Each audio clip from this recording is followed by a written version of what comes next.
Počúvaj toto, brácho. Som obyčajný chalan, vyrastol som v paneláku pri kanáli. Za svoju rodinu ďakujem Bohu, doma sme vychádzali. Áno, brácho, mal som pevné základy, ale vždy som sa chcel naučiť žiť na vlastné náklady, na vlastné nápady a mať vlastné zásady. Mám rád kvalitné veci a na lacné náhrady. Snažím sa držať pri zemi, pritom nebyť zhrbený. Viem si vážiť svojich ľudí, nejsem žebrak skurvený. Mám 21 rokov a dvakrát toľko problémov. Mám aj zo pár sokov, no 5-krát toľko spojencov. Ale som samostatná jednotka, sám za seba. Preto spolieham sa hlavne na seba. Som často dravý, možno preto nevždy zdravý.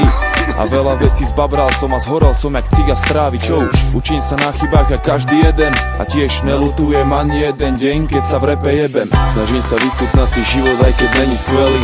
Idem si za svojím cieľom a neprestávam veriť, že sa mi oplatí veriť, že to márne není. A všetko, čo bolo zlé, na dobre sa zmení. Snažím sa vychutnať si život, aj keď není skvelý. Idem si za svojím cieľom a neprestávam veriť, že sa mi oplatí veriť, že to márne není. A všetko, čo bolo zlé, na dobre sa zmení. Možno si myslíš, že môj život sú len koncerty a párty, že nerobím nič, iba žúrujem a pálim blanty.